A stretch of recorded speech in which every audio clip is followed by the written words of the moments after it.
Spoštovano občestvo, dobrodošli. Plamteči so plesi, v katere vstopa, zdaj kot gledališki režiser tudi samega sebe, zdaj kot pisec dram, pa intermedijski umetnik, igralec. Zadnji 2 leti ga občestvo pozna tudi kot umetniškega direktorja Lutkovnega gledališča Ljubljana. Vse v tebi diha, vse te vabi, Mare, vsa zasuta usta velijo, da jim pomagaj spregovoriti. Dobrodošel. Hvala za povabilo. Gledališka skupina Dajmo stisniti teater te je najprej uzrla kot igralca, ti pa si se precej kmalu zaljubil v režijo in jo pod perutjo Dušana Jovanovića začel razcvetevati pri 28, ko ti je življenje že predstavilo del svojega slovarja. Kaj ne? Ja, ta odločitev je kar nekaj časa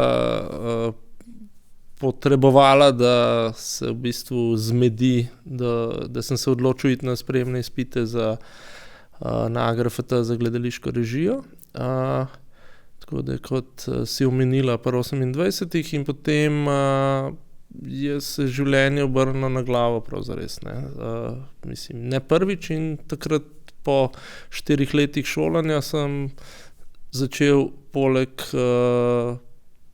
prejšnjih drugih nekih poklicev, zdaj sem jim dodal še poklic režiserja in začel profesionalno režirati.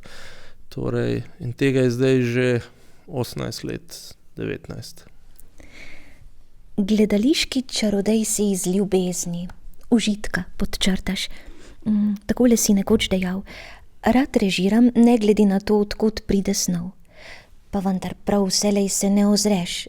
Slutim, kaj naj bo v snovi ali v materialu, kot radi rečete otroci gledališča, da si omotično srečen od izziva? Tisto besedilo, tista podoba me mora že v bistvu nagovoriti na način, da že vidim v bistvu neke obrise uprizoritve, ne. Tako da kot gledališki režiser verjetno imam tudi ta hendikep, da vse berem skozi že v bistvu vzporedna misel, ko kaj uzrem, ko kaj berem na predstavo. Je to možno uprizoriti, kako bi to izgledalo na odru in tako. Tako da v bistvu velikokrat nehote že vidim sliko ali pa neko senco, neko sled predstave, ki bi lahko nastala. In predvsem to se mora zgoditi. Moram v bistvu uzreti nekaj. Zelo težko režiram nekaj, kar ne vidim, kako v bistvu v mojih mislih, v moji domišljiji nima, nekaj, kar še nima podobe ali pa kar mi ne riše podob. Tako da to je v bistvu pogoj, no, začetni. Nekoč si zaupal še, da te v gledališču zanima napaka, zdrs. Navajam napake, iščem, dopuščam, spodbujam in urežiram v predstavo. Potresi, premiki zvezd, neizjasnjene črke torej niso dovolj, pravo ustvarjalno dviganje je v napaki, Mare. Ja, mislim, to je nekaj, kar mislim, da bo vedno z mano in je izredno pomembno zame, za moje ustvarjanje, ampak mislim že nasploh v umetnosti. Mislim, da je napaka nekaj, ali pa če rečemo zdrs, ali pa če rečemo nepredvidljiv dogodek, ali pa način pogleda, ali pa nekaj, kar te popolnoma preseneti. Zdaj, napaka ni nujno, da izgleda kot napaka, a ne. Napaka je nekaj, kar mogoče za gledalca izgleda dogovorjeno, se je pa mogoče zgodila na vaji kot napaka in tako naprej. Ampak to je pravzaprav, mislim, da tisto, kar loči ustvarjanje od nekega vnaprej formuliranega ali pa utečenega reda, ki seveda poznamo ogromno ustvarjalnih redov ali pa recimo temu, se mi zdi, da lahko bi bila matematika zelo ustvarjalna, a ne, ampak na nek način te napake, ki jih uzremo ali pa ki jih jaz uzrem, se mi zdi, da prav zares dodajajo tisto nekaj posebnega, tisto mano, tisto nekaj žlahtnega, kar v bistvu odnesemo potem s sabo in rečemo, nekaj je bilo, pa ne vemo mogoče niti kaj. Ampak nekaj je silo ven iz slike ali pa je v bistvu se zgodil nek mogoče čist miniaturen, nek mikromoment, ke nisi popolnoma prepričan kot gledalec, kot nekdo, ki užije to umetnost. A je bilo to namenoma ali se je zgodilo v bistvu nekaj nenavadnega, kar smo vsi skupaj doživeli. In v gledališču je v bistvu ta prednost, da smo vsi skupaj v enem prostoru in skupaj to doživimo in mogoče ali pa zelo verjetno samo takrat, ne. In to, da gledalec v bistvu tudi odhaja z dogodka, ko misli, da je to v bistvu enkratno, kar se je takrat zgodilo, se mi zdi tudi nek pomemben moment pri mojem ustvarjanju, ne, da v bistvu včasih probam dajati v predstave ali pa večkrat neke dogodke, ki so lahko dogovorjeni ali pa v bistvu obstaja nek okvir, v katerega se nastopajoči in ostali tehniki in v katerem delujejo, da ti dogodki na nek način delujejo, kot da so enkratni, kot da so mogoče se zgodili samo za to predstavo. Ne za to predstavo, ampak prav za to ponovitev. Že v svojem debitantskem samostojnem projektu No History si problematiziral zgodovino uprizoritvenih umetnosti v 20. stoletju, odnos do slednje v akademsko-vzgojni instituciji in svojo osebno zgodovino. Med pisanimi kroglami življenja si torej želel razumeti svoj odmev že takrat in tam. Kaj te je, mislim si, primoralo v ta avtorski projekt, ki je bil navsezadnje nagrajen z lovoriko Zlato ptico? Ja, to je zdaj pač neka želja, očitno je v meni bila kar močna, da poleg nekega izražanja ali pa ustvarjanja kot režiser se vedno v bistvu še zmeraj vsake toliko časa pojavljam na odru ali pa pred ljudmi, mogoče niti ne nujno v gledališki situaciji, lahko tudi v bistvu v negledaliških prostorih in tako. In vsake toliko časa se še vedno to zgodi in v bistvu probam to. Zdaj, v tistem projektu, to je v bistvu šlo za kar kompleksen večletni projekt, ki je vključeval različne predstave in dogodke in performanse. Kaj je takrat me gnalo? V bistvu predvsem to, da bi raziskoval, da bi probal čim več različnih možnosti, ki jih je gledališče v bistvu na nek način ponujalo, ampak seveda sem se zelo omejeno zavedal, kaj mi ponuja, ker v bistvu nisem imel kaj dosti znanja. Začenjal sem študirati na AGRFT, spoznaval sem se prek seminarja, ki ga je Maska organizirala z gledališčem, sodobnim v bistvu pristopi, plesnim in tako dalje, ampak probal sem to kar sproti nekako umeščati v neke projekte, v neke, v bistvu, takrat sem jaz to dojemal kot neko samo šolanje, ki je bilo vzporedno AGRFT-ju, a ne. In tako sem v bistvu potoval čez tistih 4-5 let.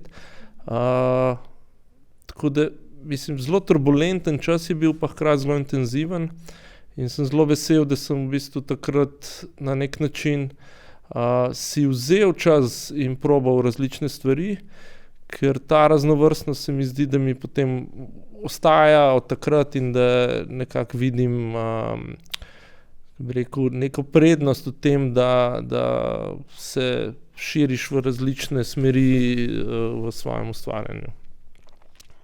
Tvoja paleta je res impozantna.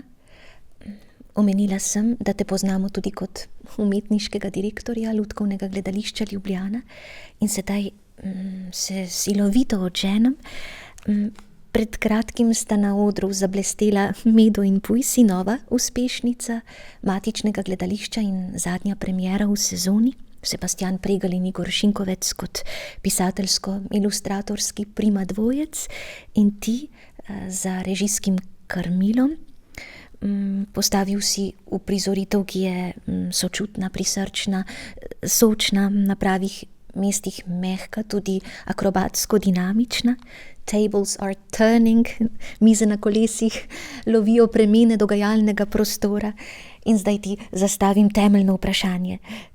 Bi banano ali medenjak? Šalim se.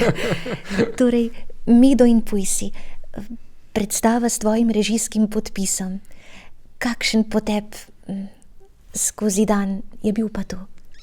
Bil je, jaz bi temu rekel, neko spoznavanje z moje strani žanra ali pa cele palete ustvarjalcev in tehnik, ki v bistvu sodijo zraven k eni, rečemo jim, malce bolj klasični lutkovni predstavi, ki za razliko od kakšne druge moje predstave, ki so jo uvrstili v neko širše polje sodobnega lutkovnega gledališča, ta Mido in Pujsi, torej res, ta predstava res vsebuje lutke, ne. In vsa ta predpriprava, kako od dvodimenzionalne risbe Igorja Šinkovca, ki spremlja besedilo Sebastiana Pregla, kako priti do 3D lutke, ki na odru živi, seveda je nek proces, v katerega sem se zdaj prvič podal in sem zelo vesel, da sem to storil, zato ker kot umetniški vodja lutkovnega gledališča konec koncev moram v bistvu tudi od blizu poznati proces in svoje sodelavce, tudi v delavnici, tudi v bistvu v tehniki, tudi v animacijskem smislu, animatorje, kakšno je njihovo delo in tako naprej. Tako da v bistvu je bilo to na nek način spet, če se vrnem nazaj, neke vrste samošolanje. Seveda z kar veliko izkušnjami že prej z režijo in z režijo zelo drugačnih predstav. Mislim, da sem v bistvu imel toliko predznanja, da sem vedel, da se moram tega lotiti dovolj vnaprej, da mora biti priprava dovolj temeljita, preden se začnejo vaje na odru. Če želim, da pripeljemo predstavo do tega veselega konca in tako kot si omenila, ne, da se res te mize zavrtijo tako, da nam je všeč. Mladinski romaneskni prvenec Simone Semenič, Skrivno društvo KRVZ, si postavil na oder in kot ključno za polnokrven uprizoritveni učinek opredelil dopolnjujočo domišljijo publike. Pripovedovalka Ajda Toman ustvarja pred nami in nas nagovarja neposredno. 4. stena je prebita. Nepreklicno. Ja, zdaj nepreklicno čisto ne, zato ker ko spremlja pol gledalstvo, ko pač gledalci, publika se potopi v posamezne prizore, potem kar pozabijo, da gre v bistvu za moderatorko, ki jih vsake toliko časa nagovori, ne, in potem se spet zbudijo, saj smo skupaj v tem ampak to poigravanje je, se mi zdi, še toliko bolj, mislim, tega je tako ogromno v gledališču in mislim, da je vsaj od Brehta naprej je to v bistvu totalna stalnica ali pa neka konvencija, ki je v bistvu zelo, kaj pa vem, ne, kot neka klasika že, ampak predvsem se mi zdi, da v predstavah za otroke in mladino, da je ta konvencija na nek način še bolj dobrodošla in mislim, da ker ta stik s publiko, ki se vzpostavi ponavadi tudi zaradi tega nagovora in te pač padle 4. stene, na nek način daje tem mladim ljudem občutek, da smo skupaj, hkrati pa tudi pokaže na delno ranljivost nastopajočih na odru, kar pomeni v bistvu na nek način približa za direktne vstope, komentarje, potencialne seveda gledalcev, kar bi rekel, da je na nek način sproščujoča situacija za za nekoga, ki si prav zares ne želi priti, a pa si jaz saj domišljam, da si ne želi priti v gledališče na način, kot gre gledati v kino film, kjer ve, da iz platna ne bo v bistvu nekdo stopil in ga nagovoril. In tukaj, ko se to zgodi, se mi zdi, da na nek način se zgodi neka vez, ki se lahko konča seveda tudi v katastrofi in v nekem zelo, bi rekel, kakšnem neljubem dogodku tudi, ampak hkrati pa nosi ogromen potencial za iskrivo komunikacijo, predstavo, nek dogodek, ki predvsem, bi rekel, oplemeniti ali pa nas naprej v bistvu nam pokaže, da je mogoče drugače, da je mogoče v bistvu biti v življenju, ne vem, kreativen, drzen.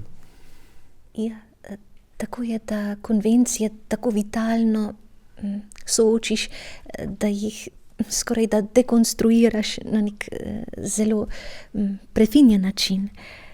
Bi pa mogoče za KRVZ rekel, da ni bilo težko se te konvencije prav zares poslužiti, zato ker Simona Semenič v romanu že vpelje pogovor piske romana z bralcem, z bralko. Kar pomeni, da na nek način ona, ki prihaja iz seveda močno iz gledaliških vod, v svojem romanu uporabi prav zares podobno tehniko, ki lahko v gledališču rečemo prebijanje četrte stene, ko pri nas moderator Hajda Toman potem spregovori v imenu te piske ali pa kot piska, ampak seveda kot nekdo, ki čara sproti to predstavo pred publiko. Z Nebojšo Bob Tasičem sta v tajnem društvu PGC polovila kaplje krikov in mladim dovolila zvok angažiranosti. Hkrati si igralce izzval z raziskovanjem razmeroma praznega prostora. Se zdi, da vijačnica, prostor-čas je še bolj divje zaniha. Oprosti mi ta ekskurs od teme, disciplina je kot mina, vsake toliko po oči slišimo v predstavi. So te v mladosti pogosto disciplinirali? Tu te vprašam, preden te bom vprašala o tvojem angažiranem zvoku. Poskušal sem biti discipliniran zelo pogosto, ja. Zdaj, sigurno disciplina je kot mina, vsake toliko poči, je v bistvu stavek iz pesmi, ki jo je Nebojša Bob Tasič dodal, adaptaciji tajnega društva PGC in korenini ima v punku, v tem nekem uporniškem mladostnem zrenju na družbo, konzervativno družbo po možnosti. Mislim, da se tu jaz kar najdem, mislim, da je to nek svet, ki mi je blizu. Ne nujno, mislim, jaz sem mlajši od generacije tistih, ki so živeli punk, mi smo v bistvu nek post-punk, hardcore glasbo in take stvari poslušali, ki pa v bistvu so bili, ki bi rekel, odmevi že te. Ampak na nek način je to, lahko rečem, da je to povezano z mojim odraščanjem, z nečem, kar si omenila kot, ali so me disciplinirali. Ja, mislim, da je velikrat na nek način to discipliniranje prinese, ko se začne dogajati, da v bistvu te naredi iznajdljivega, mogoče kreativnega v tem, kako se izogniti tem discipliniranjem in tako. Tako da v tem smislu se mi zdi, da je tudi fajn ta priredba od Nebojše bila, oziroma je še, ker predstava je še živa in še igra in je uspešnica. Hkrati pa se mi zdi pomembno omeniti, ker sva že omenjali tajno društvo PGC, da ko bereš, prvo, kar mi Nebojša rekel, ko sva vrtela, pa ena od stvari, ki jih je opazil zelo hitro, smo se pogovarjali o ženskih likih in v bistvu praktično razen babice ni pozitivnega ženskega lika v celem romanu, hkrati je pa ta roman tak, da ga vsi poznamo in se nam zdi, mislim, to je pa res nekaj fenomenalnega, ne. In to, da je vpeljal v to družbo fantov še eno dekle in da v bistvu je ona zelo pomemben del te priredbe, tega besedila, se mi zdelo v bistvu zelo pomembno. Ne samo za današnji čas, ampak če govorimo zdaj, to je vse nekih 7, 8, 9 let, koliko nazaj, ko smo se to v bistvu šli, je to v bistvu bilo prav zares neka smer, ki se mi zdi, da je prava, ki je zdaj v bistvu mogoče še bolj prisotna. Hvala za ta poudarek in za pravo smer. Hura. Umetnost ne bi imela smisla, če bi bil svet popoln. Parafraziram meni tako ljubega Andreja Tarkovskega. Je v tebi kaj, kar se nezlomljivo upira, kar boš v kratkem moral nasloviti v eni izmed umetniških oblik? Kar se nezlomljivo upira? Težko rečem, ne. Mislim, težko bi s prstom pokazal na mislim, je sigurno veliko stvari, o katerih bi rad govoril ali pa ki bi jih rad še naslovil, ampak težko bi pa rekel, ne, točno to je še nekaj, kar bi rad, ne. V bistvu tukaj ne bi našel tako jasne linije ali pa teme. Občutek imam, da je ena izmed tvojih globljih ljubezni te čase poučevanje, delo z mladimi gledališčniki, tudi pod obnebjem Biteatra, ki je nadvse potenten valilnik, ali ne?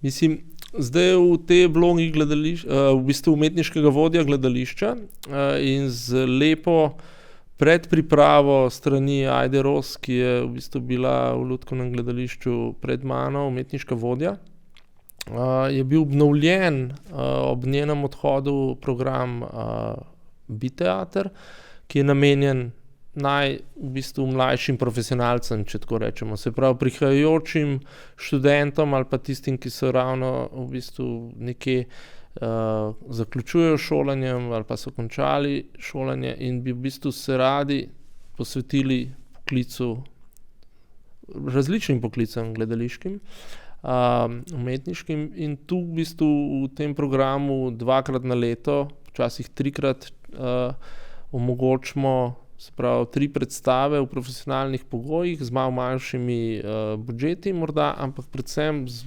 podporo hiše, se pravi tehnično, organizacijsko, in spodbujamo nek vstop v sodobno polje lutkovnega gledališča, ki je zelo široko prav zares in lahko zelo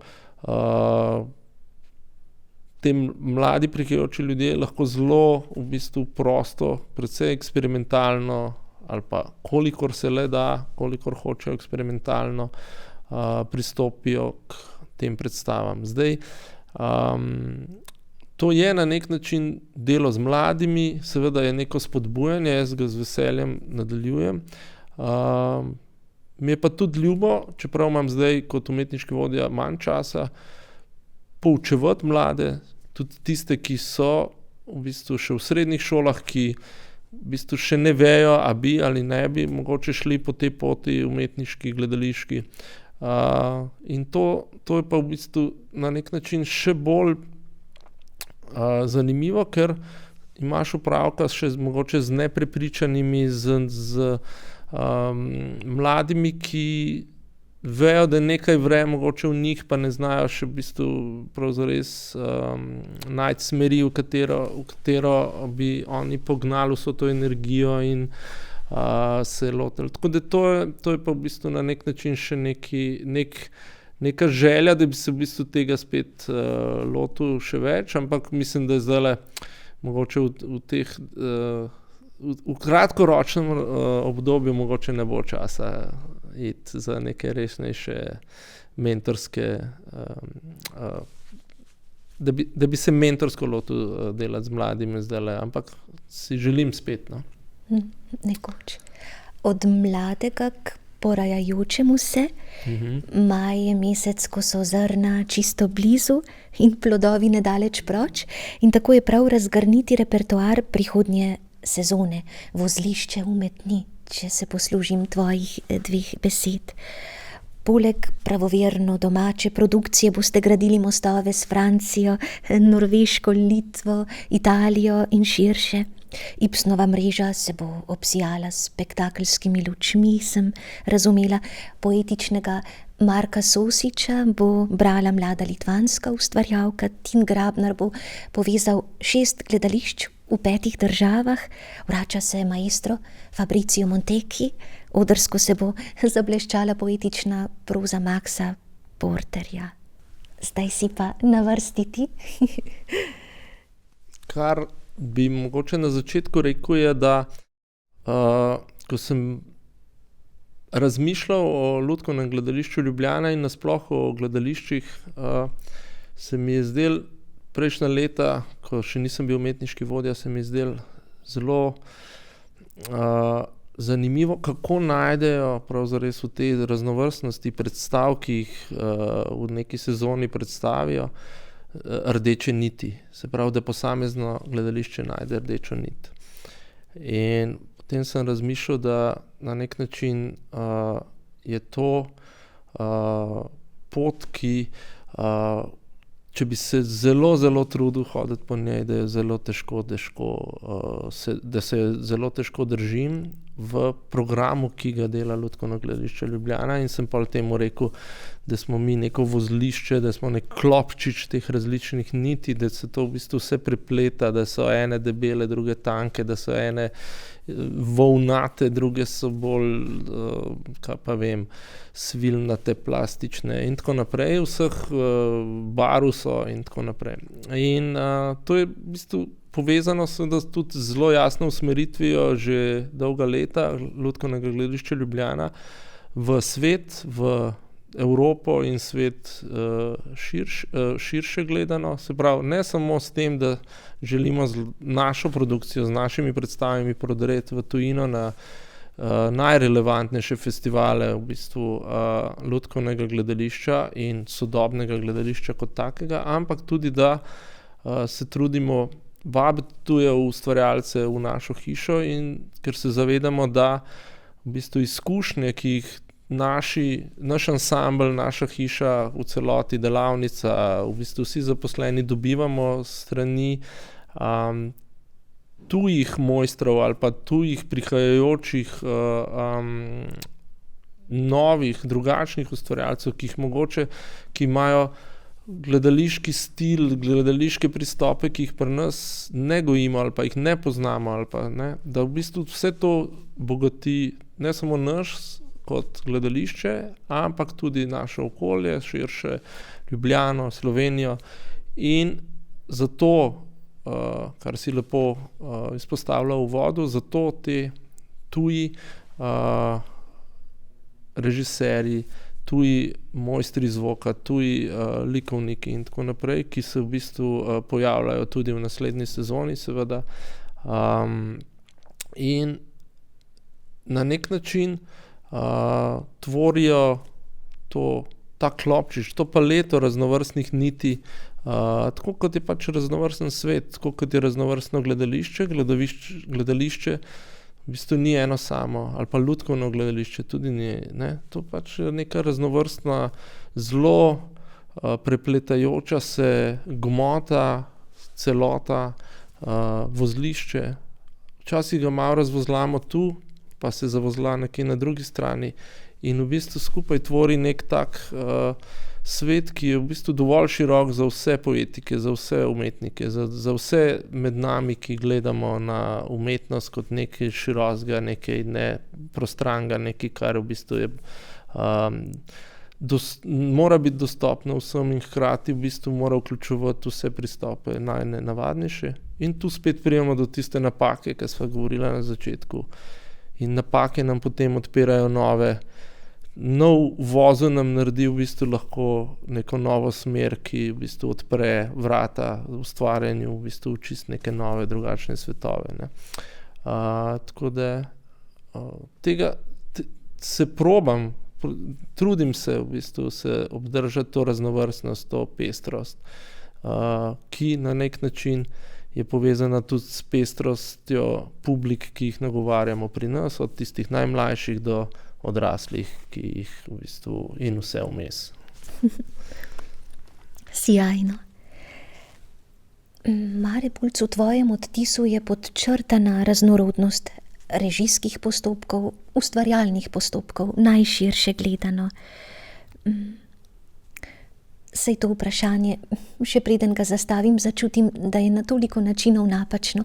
Morda pa je za strukturo časa lahko tako ali drugače pomembno. Je med postopki tak, ki bi ga rad izlil v svetlobo, pa si ga doslej, kdo ve zakaj, manj intenzivno raziskoval? Ja, je ogromno enih v bistvu raziskovanj, ki bi se jih rad lotil. Eno od raziskovanj, ki ga bom v prihodnje sigurno intenzivneje, verjetno tudi v praksi preizkusil, je v bistvu gledališče brez besed. Drugo raziskovanje je v bistvu skozi likovnost. Na nek način me skozi vleče v bistvu v neke risbice, v neko likovnost, ki jo v bistvu zelo nerad kažem ali pa zelo nerad v bistvu se z njo zares pogledujem, ampak se mi zdi, da zdaj je v bistvu dovolj zrela, da se lahko z njo ukvarjati začnem tudi v bistvu kot ustvarjalec v gledališču. Tako da to, če bi te dve smeri me sigurno zanimata. Veliko je nekih, kako bi rekel, skritih področij, ki pa v bistvu imam zmeraj občutek, da ne znam še dovolj, da bi se jim zares posvetil, kot je, ne vem, film recimo in tako dalje, ampak ne bi šel zdaj v te detalje, ampak tu imam zmeraj občutek, da je pa še prehitro. Ja, ne morem si kaj z dramatizacijo eksplozije Gorana Vojnovića, ki mi je zelo ljub. V mislih imam Čefurje raus, si se povzpel na Olimp. Gledalci namreč nihajo med krohotom in zatajevanimi solzami. S kroki si, kot se strinjajo kritiki, ustvaril prave male mojstrovine. Seveda ne gre brez Aleksandra Rajakoviča, ki z letošnjim letom polno udari še s kosom Đorđić se vrača. In ti z njim. Kaj ni to kolosalno? Ja, mislim, da je ta zgodba se v bistvu tako lepo prepletla. Z Goranom sva se prek nekih družinskih vezi spoznala in v bistvu sem vnaprej ali pa tik ob izidu že bral njegov roman takrat, koliko je zdaj to, 15 let nazaj. In sem mu že po parih straneh takrat rekel, da bi jaz to rad v bistvu postavil na oder. In od takrat naprej je to neka zgodba o enem lepem prijateljstvu, ki predvsem je pa v bistvu zelo, zelo pomembna zame, zato ker, ne vem, mene zelo zanimajo žanri na nek način, ker mogoče to ni tako jasno, ampak se mi zdi, da in Čefurji raus in potem Đorđić se vrača kot nadaljevanje te zgodbe. V gledališču v bistvu prinašata zelo trpko vsebino, ki pa je v bistvu žanr teh predstav je pa komedija. In se mi zdi, da tukaj se mi zdi en tak idealen teren za preizkušati in kako narediti dramatizacijo, se pravi, kako narediti scenarij predstave po besedilu, ki je dosti daljši, da bo v bistvu predstava nosila nek tempo, hkrati, da bo zabavna mogoče za občinstvo in da bo imela seveda sporočilnost, neko močno na momente zelo težko pretresljivo sporočilnost, ne. In v bistvu tule se mi zdi, da smo jaz, Goran in Sale v bistvu naredili najboljš, kar znam, ampak mislim, glede na odziv publike, da smo v bistvu naredili odlično. In jaz sem ful zadovoljen s tem, da sem imel sploh to možnost na takem vrhunskem tekstu delati, se pravi, da mi je Goran dal proste roke pri dramatizaciji in da sem lahko potem to na odru na nek način, kljub temu, da je to še vedno Goranov tekst, ampak na odru probal narediti iz tega scenarij in potem seveda živ dogodek, ki pretrese, ampak hkrati nasmeji, ne. Tako da to je kar, mislim, sem kar ponosen nase v tem smislu, kar se tega tiče. Nasploh sem pa v bistvu, je pa zgodba z monodramami, ki jih delam, daljša. Takoj po akademiji sem imel ene par flopov režijskih ali pa saj takih zelo neprijetnih situacij, ki smo se skregali v ekipi in tako naprej, in takrat sem v bistvu potem načrtno začel delati monodrame oziroma solo projekte z igralci in igralkami, zato da sem v bistvu sploh v bistvu popravil ali pa nekako dojel komunikacijo z nastopajočimi, da sem v bistvu ko greš ena na ena kot režiser pa igralec v debato, ni sprenevedanja. Mislim, zelo težko, kaj skriješ en pred drugim, in v bistvu te solo projekte režirati je spet ena taka vrhunska šola, priporočam. Bare mulc, če se pošalim, a šta da radim? Katera glasbena kulisa naju bi zagrnila, če bi jo izbral ti? Bi bili to Azra? Ne. Mislim, tudi. Koga bi izbral? Prav tukaj in zdaj. Zdajle takoj bi izbral No Means No. To je en ljub band iz Kanade, ki se vedno vrača v moje življenje, kljub temu, da sem ga spoznal verjetno na koncu osnovne, začetku srednje šole, ampak ne igrajo več, ampak so zelo dolgo igrali. Ampak ja, od njih v bistvu se ne poslavljam skozi celo življenje. Ja, tudi v mojem spominu ostajajo zelo, zelo, zelo močno. Mare, hvala ti. Res hvala. Hvala pa tudi vam za vaše priostrene uhlje, nerodno rečeno. Bodite nezaslišano lepo. Srečno.